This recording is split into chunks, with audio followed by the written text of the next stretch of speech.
The biggest challenge as an assistant coach, I went from wearing a jersey and battling with these guys on the floor to coach giving me an opportunity. I got to turn around and coach them.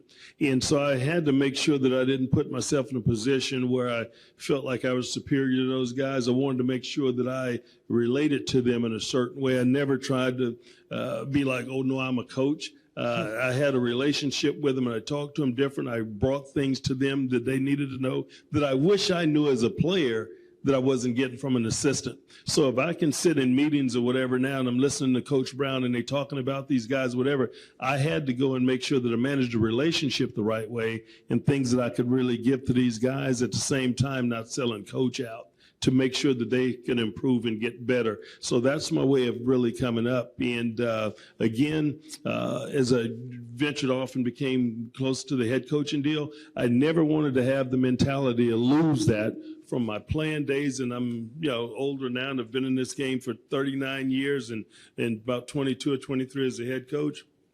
Till this day, I try not to venture too far away from my playing days. I remembered when I played how I felt when certain things happened or whatever went on. So a lot of people say you're a player's coach or whatever. Well, in a sense, I am. Because I know what players want. I want to make sure that it's fun. I want to make sure that it's entertaining, that it's special for them. And I don't ever want to put them in a situation where it's just overly coaching and become overbearing to them that it's not fun anymore. I had this crazy dream when I graduated college that I wanted to be a head coach by the age of 30.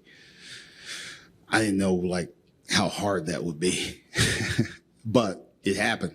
I was a head coach at the age of 30 at the NAIA level for 2 years.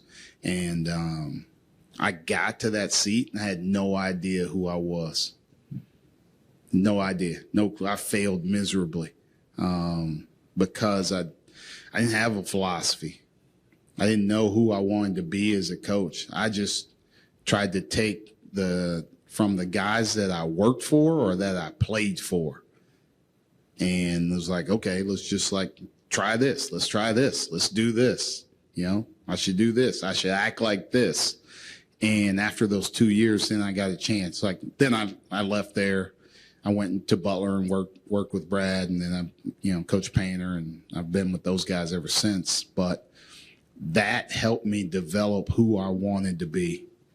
Right? I grew up a little bit and figured out how I'm going to act as a coach on the sideline. Right? How I want to react to mistakes. Or good things that are happening, how I want to run practices, what kind of system we want to play. Like I said, I was lucky because I was able to fail miserably when nobody was watching. It'd be really hard for me to do that right now, but I'm so much more comfortable because of that experience. Because I'm not going to judge everyone in this room. I'm 57. When we grew up, we had very little information. The only information we had at those late teens, early 20s is whatever our parents, our coaches, and our teachers shared with us. If not, we had no access to information. So we went to those three voices for guidance and leadership. So that allowed us to to build relationships with those folks. See, I tell young people all the time, there's a lot of things in life that you don't control. You know what you do control? Who you listen to. You choose who you listen to. So if you choose to listen to the person that's giving you bad information, that's on you. Obviously, I had no idea what I was doing. From a town without a red light, paid my way to college, went to junior college because I could afford it. Introduced myself to the coach, finished my last 2 years at an NAIA school. And then my first coaching job was $100 a week at UT Arlington. In truth, I think looking back, the reason why a lot of what I just said was good was my paradigm was so small. I didn't know anything. When I was in junior college, I was wondering, is there a possible way I could be the assistant coach here someday? And then when I was at the NAIA school, I'm washing the coach's car. I'm picking up his clothes at the laundry. I wonder how I could be an assistant coach at the NAI school. And was upset that I limited myself to thinking that I could be the assistant coach at junior college. So I think that my paradigm was so small that each step that I took, I realized there was more. But I was trying to figure out how I could be good doing what it was that I was doing. I think that the world's changed so much now.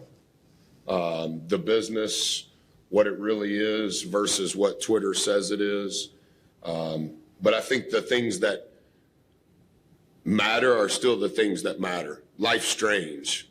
And this is my 29th year as a coach, 16th year as a head coach. And you travel so far from manager at a junior college to whatever it is that I'm doing now.